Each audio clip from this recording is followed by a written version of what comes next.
నా లైఫ్ ఏంట్రా అసలు ఎలా తయారైంది? ఈ సంవత్సరం అయితే అస్సలు బాగాలేదు. ఆ హర్షగాడు క్లాసెస్ కూడా సరిగ్గా విన్నవాడు కాదు. అసలు వాడికి జాబ్ రావడం ఏంట్రా? ఆ ఎదురండి హేమంత్ గడిగితే నాకంటే పిల్ల బచ్చగాడు స్టాక్ మార్కెట్ ఇప్పుడు లక్షలు సంపాదిస్తున్నాడు. మరి నేనేంటి ఎలా ఉండిపోయాను? సర్లే, అయిందేదో అయింది. నెక్స్ట్ మంత్ అంటే జాన్యువరి 2025 నేనంటే ఏంటో చూపిస్తా.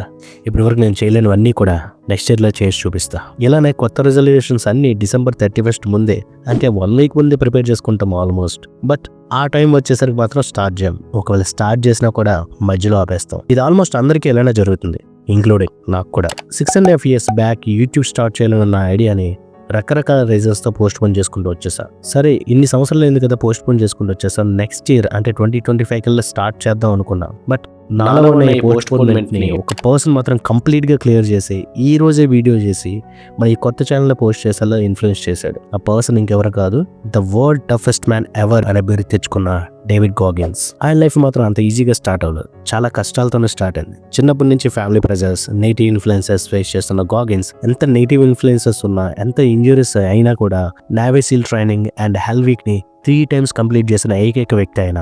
అంతేకాకుండా అల్ట్రా మ్యారథాన్ రన్నర్గా 60 అల్ట్రా మ్యారథాన్స్, అల్ట్రా ట్రైథలాన్స్లో టాప్ ర్యాంకింగ్ లిస్ట్లో పేరు తెచ్చుకున్న స్టబోన్ పర్సనాలిటీ అయింది. అలాగే 2013లో 17 అవర్స్లో 4030 పుల్అప్స్ కంప్లీట్ చేసి గిన్నీస్ వరల్డ్ రికార్డ్ కొట్టిన వ్యక్తి మన డేవిడ్ గాగిన్స్. బట్ డేవిడ్ గాగిన్స్ రాసిన ఈ బుక్ కాంట్ హర్ట్ మీ చదువుతున్నప్పుడు మాత్రం మనందరం చాలా విషయాలు నేర్చుకుంటాం.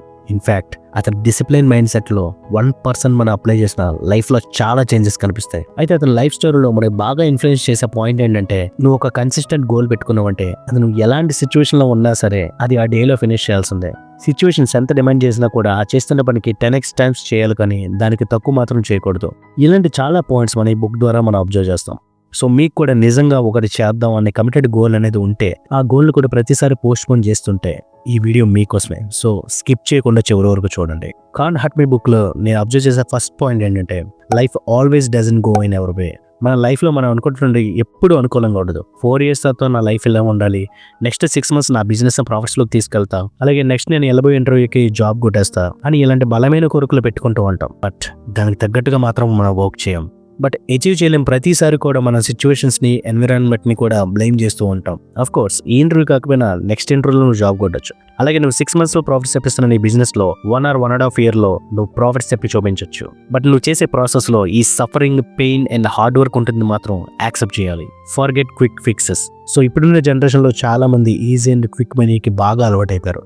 స్మార్ట్ వర్క్ అని పేరు చెప్పి like betting apps, online paid games అంటూ చాలా మంది వాళ్ళ టైంని, మనీ పెట్టి వేస్ట్ చేసుకుంటున్నారు. వీళ్ళతో పాటు వాళ్ళ ఫ్యామిలీస్ కూడా చాలా సఫర్ అవుతూ ఉన్నారు. ఇక్కడ స్మార్ట్ వర్క్ అంటే స్మార్ట్ వేలో హార్డ్ వర్క్ చేయడం అని అర్థం.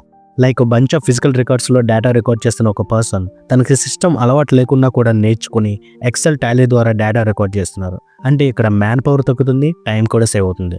సో ఇది స్మార్ట్ వర్క్ అంటే. సో స్మార్ట్ వేలో హార్డ్ వర్క్ చేయడం అని మాత్రం మనం ఇక్కడ గుర్తుపెట్టుకోవాలి. అది ఆఫ్లైన్ అయినా ఆన్లైన్ అయినా it has no short cuts.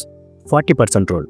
గాగిన్స్ ఏం చెప్తున్నాడంటే, మనం ఏదైనా పని స్టార్ట్ చేసినప్పుడు కొంత టైం తర్వాత సరే ఇక్కడితో ఆపేద్దాం, మన వల్ల కాదు అని మనకు అనిపిస్తున్నప్పుడు మన బ్రెయిన్లో 40% కెపాసిటీ మాత్రమే మనం యూజ్ చేసామని అర్థం. రిమైనింగ్ 60% కెపాసిటీ మాత్రం మనల్ని మనం పుష్ చేసుకుని వర్క్ చేసినప్పుడు మాత్రమే అది బయటకు వస్తుందని చెప్తున్నాడు Goggins. Take you ownership of your life. మనం యాక్సెప్ట్ చేయాల్సిన మరో పాయింట్ ఏంటంటే, no one is going to help us. So మనల్ని మనమే పుష్ చేసుకుంటూ మన జర్నీలో మనం ముందుకు పోవాలి.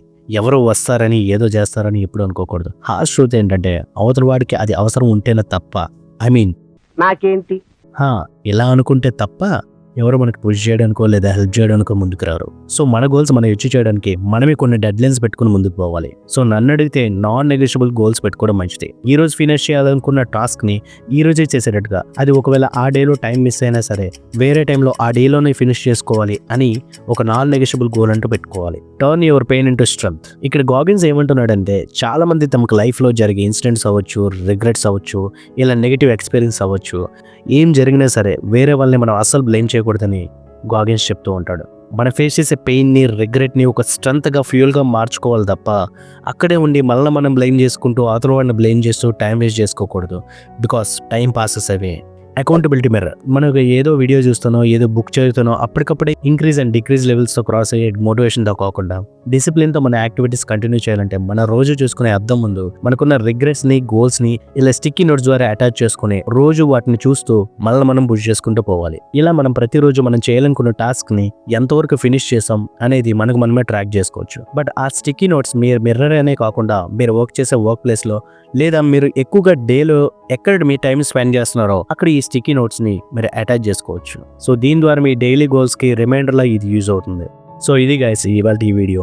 ఈ వీడియోలో మీకు డేవిడ్ గాగిన్స్ రాసిన కాంట్ హర్ట్ మీ బుక్లోంచి చదివిన కొన్ని పాయింట్స్ని మీకు ఎక్స్ప్లెయిన్ చేయడం జరిగింది. సో దీని కంక్లూజన్ ఏంటంటే మనకి ఎన్ని గోల్స్ ఉన్నా ఎన్ని పెయిన్స్ ఉన్నా సరే మనం మెయిన్గా చేయాల్సింది ఇంప్లిమెంటేషన్.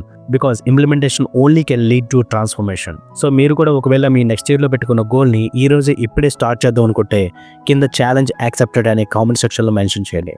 ఇక్కడ మెన్షన్ చేయడం అంటే మీకు మీరుగా ప్రామిస్ చేసుకుంటారని అర్థం. సో ఈ వీడియో మీకు నచ్చితే లైక్ చేయండి. అలాగే మీ ఫ్రెండ్స్ అండ్ ఫ్యామిలీ మెంబర్స్కి ఈ వీడియో రిలేట్ అయితే వాళ్ళకి షేర్ చేయండి. ఇలాంటి మరిన్ని వీడియోస్ కోసం మన ఛానల్ని సబ్స్క్రైబ్ చేసుకోండి. నెక్స్ట్ వీడియోలో మనం మళ్ళీ కలుద్దాం. Thanks for watching.